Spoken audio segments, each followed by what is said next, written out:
Raptors fall to the New Orleans Pelicans, 139-98. Welcome to Raptors Tonight, live from the Scotia Club. I'm Randy Irvin, joined by Alvin Williams, Sherman Hamilton, and Paul Jones. We're back where it started.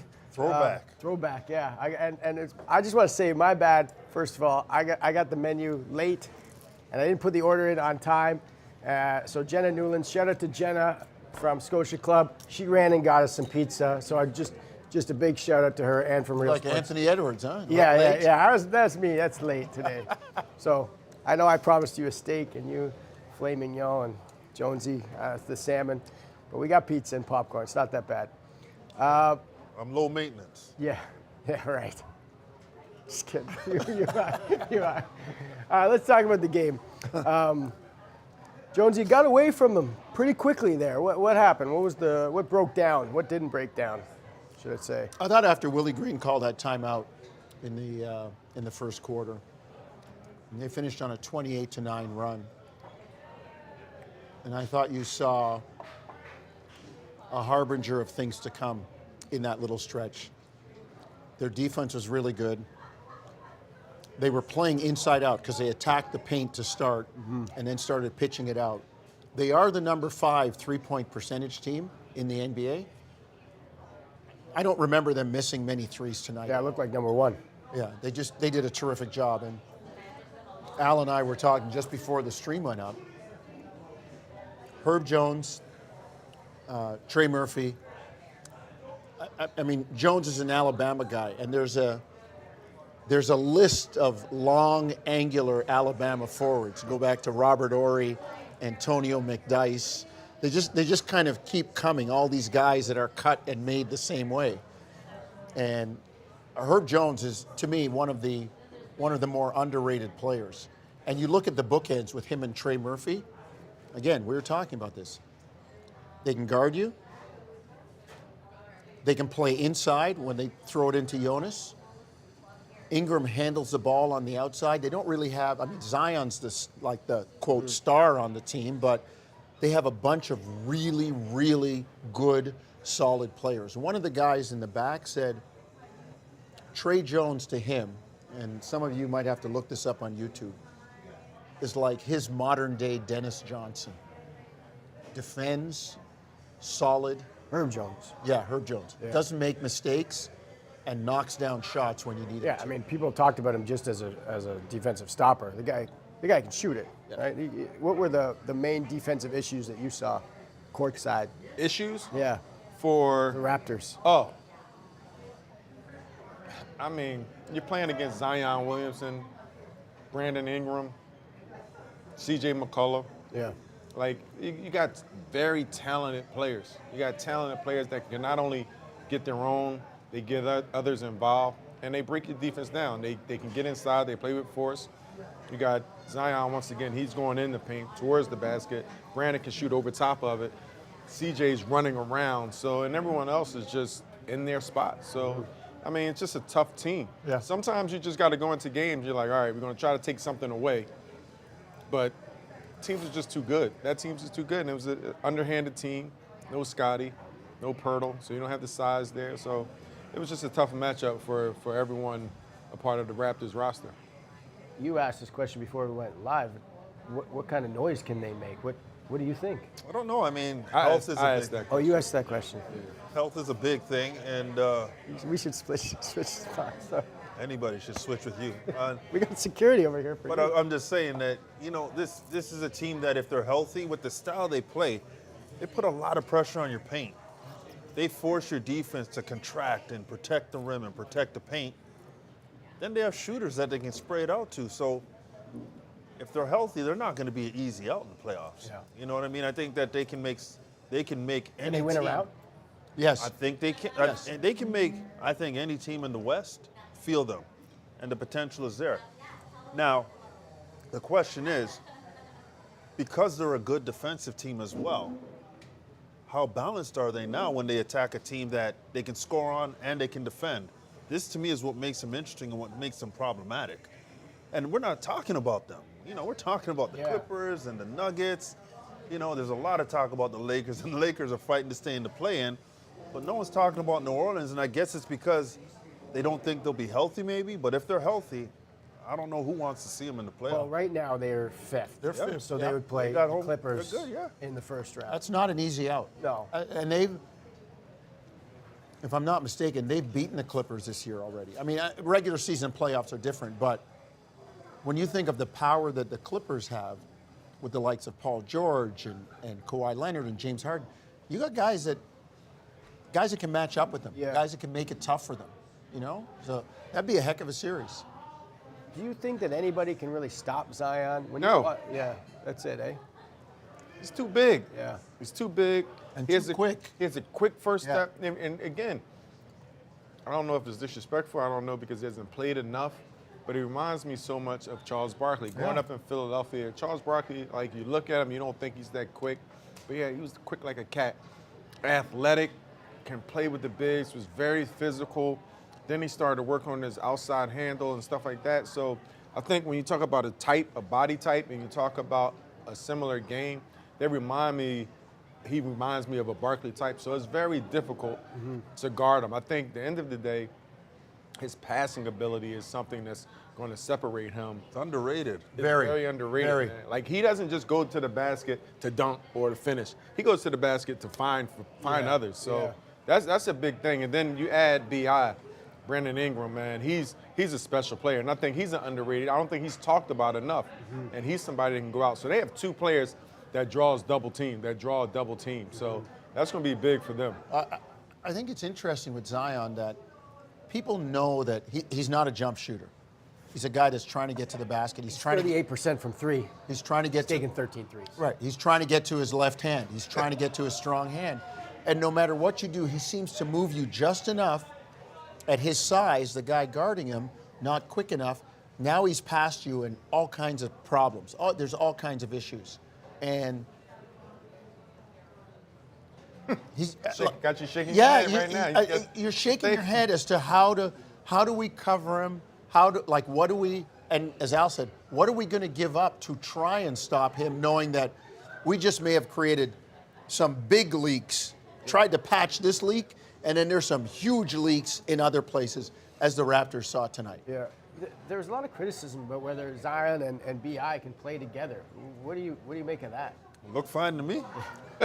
Look fine to me. Yeah. Listen, Brandon Ingram is such a skilled player.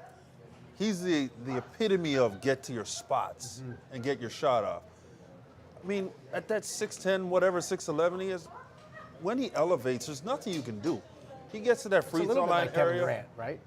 A lot of it. Yeah. The size is significant, you know, and he just gets the shot he wants. And then because Zion's putting so much downward pressure on the defense, he's so downhill that if you build a wall on him, you got to build it free throw line and below.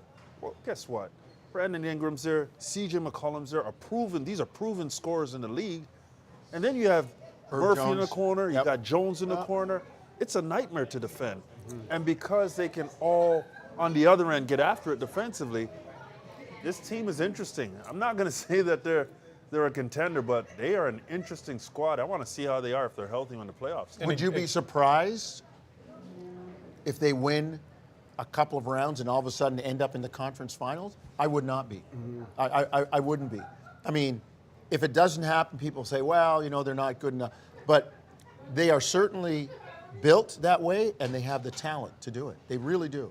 And I think you can't undermine or underappreciate the fact that they've been through the struggles, trying to get in the play-in, trying to get in the playoffs. So this team has been together where they've had to figure out things in order to get into the playoffs or get into the play-in. So it's a process. They're not just jumping in there like, oh, they've been going through this road to get where they are now, you know, 10th spot, 8th spot, now they're in the 5th spot. So they continually get better. They continually are improving. And That experience I think that's is something. invaluable, right? I mean, experience for sure. But it's also the team is growing together. Yeah. They're not. This is a team they've been together. Coached 3 years, so they're growing together. So it's a big thing. I think you can't underestimate that. So you guys all believe in them to some degree. Do you believe in some of the other teams that get talked about more, like the Lakers, the Warriors? Do you believe in those two teams? Because was it Charles Barkley that said those teams don't scare anybody? Who doesn't? The Lakers? The Lakers and the Warriors. I mean, I think when you have LeBron or Steph, you always have a chance. You have a puncher's chance. In a 7-game series, it might be different if those guys wear down or they get hurt because they're the hub of the wheel. But, hey, man, if I'm New Orleans, I'll take my chances. I'll take my chances against LeBron or Steph or the Clippers is their matchup right now, or Phoenix. They are. Clippers is a bad matchup for anybody, I think. Well, But, I mean, they blew it to Milwaukee last night. Well, I'm just saying though that Clippers are Really in Milwaukee Clippers are last 5-6 in their last 11, and as well as Kawhi is playing, I don't think the other guys are as consistent now as they need them to be. I just think the West playoffs are going to be. I mean, think about I feel it. like we've been saying that so every year after year. If you're LeBron right now in the 10 hole, you got to get through Steph, and then either Sacramento or depending on what night it is, Phoenix. Like you got to get through Dallas is there right now. Steph and Luka or Steph and Durant just to get a 7-game series. Yeah. Like your question about the Lakers, Randy, to me, they're talked about because they're the Lakers. I don't think they're scaring people to me as much as maybe this New Orleans team does. Would you be afraid of them if you're one of these? Of the Lakers? Yeah, if you're like, Sacramento, Phoenix. I don't think you're Denver. afraid of them, but you understand someone's got 40,000 points on that other team. Yeah. He's a career and season wrecker at times. So I don't think the Lakers are a team that people are afraid of, but I think that if you match up with them, anything could happen. I mean, You'd rather not star play them. power on that Yeah. team still with AD and LeBron, still legit. Yeah. Still legit, and Reeves has come on big time, and D'Lo, he's done a good job as well at times. I just don't think you can count them out. However, there are teams that are better than the Lakers, I feel. Yeah. What about the Warriors then? You like the Warriors? To do what? To make some noise? No, Not at all. too eh? small. Yeah. Too small. I mean, they're better. Of course, like Jonesy said, you got Steph. So I mean, I'll go to battle with Steph any day. But unfortunately, when you get to that level, the teams are much better. 7 games, got to win 4. It's going to be tough. Their lineup and their roster to really. It's a reason why teams are in the 10th spot. They're in the play-in, and they're like it's a reason why, and there's a reason why you see the teams up here. They've been there for most of the season. So, but yeah, you can give them. You got to respect them, but I don't know if they're a threat to win a series.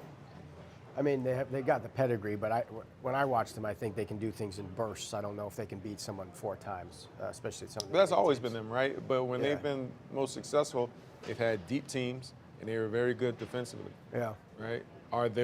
Do they have those qualities this year? Yeah. Like I don't know how deep they are, and defensively they're not as good as they've been in the past. Number 7 is my question here. It's for a YouTube question. It's from Joseph Wall 6. And he says Sherm runs the 6. So is that true? I don't know what that means. Let's talk about Kelly Olynyk. Signed an extension today. He's going to stick around 2 more years, maybe longer. He wants to retire a Raptor. Said all the right things. He's wanted to play here since he was 4 years old. What does this signing mean for this team? I think it's a really good signing. I think he fits, and I've been a big proponent of. They have such a young core that I feel like they need not only veteran presence that can, hold a locker room down. I think they need veteran presence that's productive on the floor. Someone who can contribute to winning, make plays, be a part of their growth in real time while they're on the court. And I think Kelly Olynyk fits that bill. He's such a skilled big man. His shot isn't where it normally is from the 3-point line, but that's going to come. But he passes, he moves well, he understands how to play with guys, and I think that's something that they need, veteran presence that can produce. I think it's a good signing. The number's good. You get him for 2 years, and you kind of figure things out after that. Yep. And I think it's the right play right now for this team in terms of looking forward and trying to put some pieces together for the future. I think Kelly fits very well. Jonesy, where have you seen him already impact what the Raptors are trying to do long term? He's a big guy that can stretch the floor. I mean, in this style of NBA, when you're playing 5 out a lot, listen, Pirtle gives you an inside presence. He's a wonderful passer from the elbow. Kelly may not have the same inside presence consistently, but he can pass it. He can pass it from the elbow, and he's a stretch 5. When you play 5 out and he has the ball, people have to guard him. They have to come out.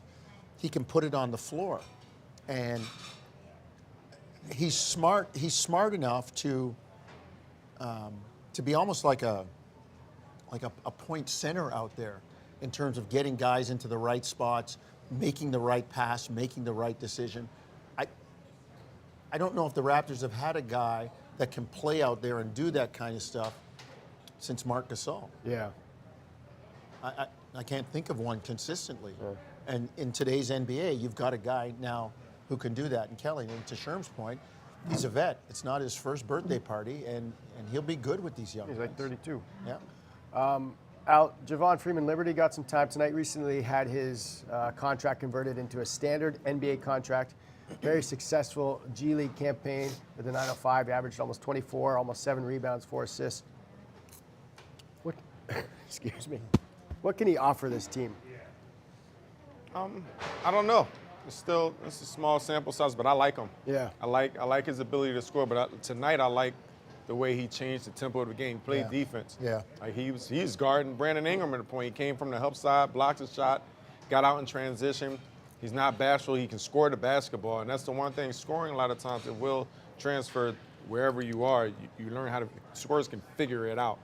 Got himself to the free throw line, but I liked his energy and I liked his mindset of saying, come in there defensively, make plays defensively, be solid, and see what happens. So I definitely like him. It's just, in those positions when you're getting called up or you have a 10-day or it's just, it's uncertain how much time you're going to get and what your responsibilities are going to be.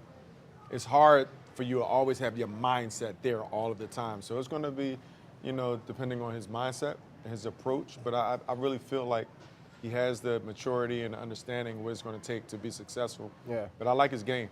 Scorers can score, right, at all levels. Yeah, but if you average about 5 points as a freshman, you haven't got on that You're not a list as scorer. No, you're not a scorer. And the other thing I say is I was a scorer, right? you can't identify yourself. It's others got to say you're a scorer. You can't walk in saying, yeah, I'm a scorer, pass me the ball. Give yourself yeah, a you nickname. can't give yourself You that can't title. say, yeah. Like if you cook, you can't say it tastes good. Yeah. You got to wait till somebody else Yeah. tastes it and give you that title. Well, Caitlyn Clark can say she's a scorer. She recently set another record, passing Pete Maravich, most points in Division I history.